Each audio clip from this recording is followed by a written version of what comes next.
Hi guys, എല്ലാവർക്കും പുതിയൊരു വീഡിയോയിലേക്ക് സ്വാഗതം. 19-ാം നൂറ്റാണ്ടിലെ ഇന്ത്യൻ നവോത്ഥാന ചരിത്രത്തിലെ ഏറ്റവും സ്വാധീന ശക്തിയുള്ള പ്രസ്ഥാനമായ രാമകൃഷ്ണ മൂവ്മെൻറ്റിനെ കുറിച്ചാണ് നമ്മൾ ഇന്ന് അടുത്തറിയുന്നത്. ഈ പ്രസ്ഥാനത്തിന് തുടക്കം കുറിക്കുന്നത് രാമകൃഷ്ണ പരമഹംസ എന്ന മഹാനായ ആത്മീയ ഗുരുവിലൂടെയാണ്. ബാല്യത്തിൽ ഗദ്ദാധർ ചതോപാധ്യായ എന്നതായിരുന്നു അദ്ദേഹത്തിൻ്റെ പേര്. കൊൽക്കത്തയുടെ പ്രാന്തപ്രദേശങ്ങളിലൊന്നായ ദക്ഷിണേശ്വര കാളി ക്ഷേത്രത്തിലെ പൂജാരിയായിരുന്നു അദ്ദേഹം. നന്നേ ചെറുപ്പത്തിൽ തന്നെ ആത്മീയമായി അദ്ദേഹം ഒരുപാട് മുൻപിട്ട് നിന്നു. അദ്ദേഹം പുസ്തകങ്ങളൊന്നും തന്നെ രചിച്ചിട്ടില്ല. അദ്ദേഹത്തിൻ്റെ ഉപദേശങ്ങൾ ശിഷ്യന്മാർ പിന്നീട് സംഭാഷണങ്ങളിലൂടെ രേഖപ്പെടുത്തിയതാണ്. സാധാരണ ജീവിതത്തിൽ നിന്നുള്ള ഉപമകളും രൂപകങ്ങളും ഉപയോഗിച്ചാണ് അദ്ദേഹം തൻ്റെ ആശയങ്ങൾ അവതരിപ്പിച്ചത്. As many faith so many paths എന്നതായിരുന്നു അദ്ദേഹത്തിൻ്റെ പ്രധാന സന്ദേശം. ഹിന്ദു, ഇസ്ലാം, ക്രിസ്തുമതം തുടങ്ങി എല്ലാ മതങ്ങളും ഒരേ ദൈവത്തിലേക്കുള്ള വ്യത്യസ്ത വഴികളാണ് എന്ന് അദ്ദേഹം പറയുകയുണ്ടായി. അദ്ദേഹത്തിൻ്റെ ദർശനം Krishna, Hariram, Christ, Allah, all are different names of the same God എന്ന ആശയം അദ്ദേഹം ശക്തമായി മുന്നോട്ട് വെച്ചു. Service of man is service of God എന്നതായിരുന്നു അദ്ദേഹത്തിൻ്റെ അടിസ്ഥാന തത്വങ്ങളിലൊന്ന്. അദ്ദേഹത്തിൻ്റെ പത്നിയായ ശാരദാദേവി ശിഷ്യന്മാർക്കിടയിൽ ഹോളി മദർ എന്നറിയപ്പെട്ടു. മഠത്തിൻ്റെ പ്രവർത്തനങ്ങളിൽ അവർ നിർണായകമായ പങ്ക് വഹിക്കുകയുണ്ടായി. രാമകൃഷ്ണ പ്രസ്ഥാനത്തിന് 2 പ്രധാന ലക്ഷ്യങ്ങളുണ്ടായിരുന്നു.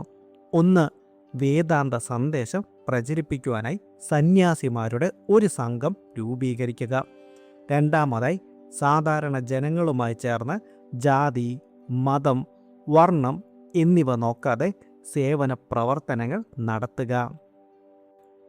ഈ പ്രസ്ഥാനത്തെ ലോകവ്യാപകമാക്കിയത് അദ്ദേഹത്തിൻ്റെ പ്രധാന ശിഷ്യനായ സ്വാമി വിവേകാനന്ദനായിരുന്നു.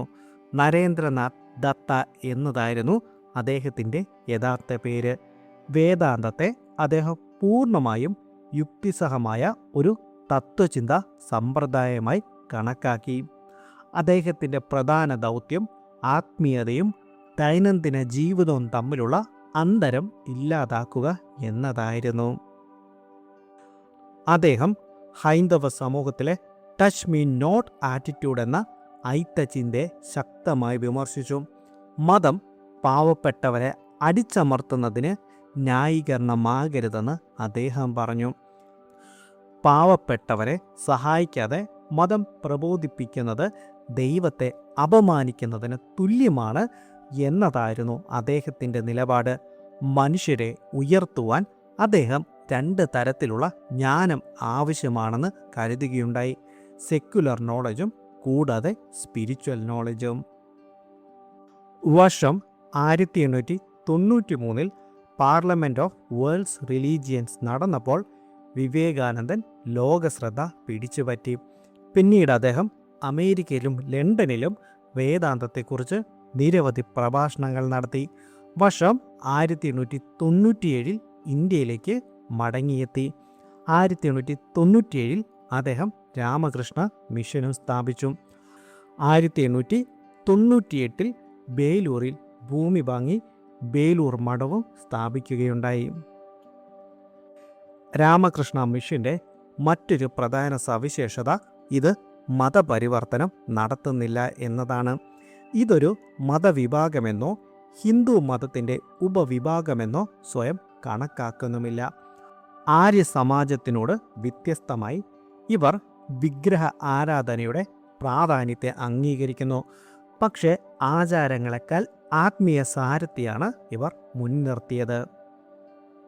വിവേകാനന്ദൻ പാശ്ചാത്യ ഭൗതികവാദവും കിഴക്കൻ ആത്മീയതയും സംയോജിപ്പിച്ച് ഒരു പുതിയ സംസ്കാരം സൃഷ്ടിക്കണമെന്ന് ആഗ്രഹിച്ചു. മനുഷ്യ സേവനത്തിനായി ആധുനിക ശാസ്ത്രവും സാങ്കേതിക വിദ്യയും ഉപയോഗിക്കണമെന്നും അദ്ദേഹം പറഞ്ഞു. ജീവിതം തന്നെയാണ് മതമെന്ന ആശയവും അദ്ദേഹം മുന്നോട്ട് വെച്ചു. അപ്പോൾ അദ്ദേഹത്തെക്കുറിച്ചുള്ള ഈ കൊച്ചു വീഡിയോ ഞാനിവിടെ അവസാനിപ്പിക്കുകയാണ്. ശേഷം നമുക്ക് മറ്റൊരു വീഡിയോയുമായി പിന്നീട് കാണാം.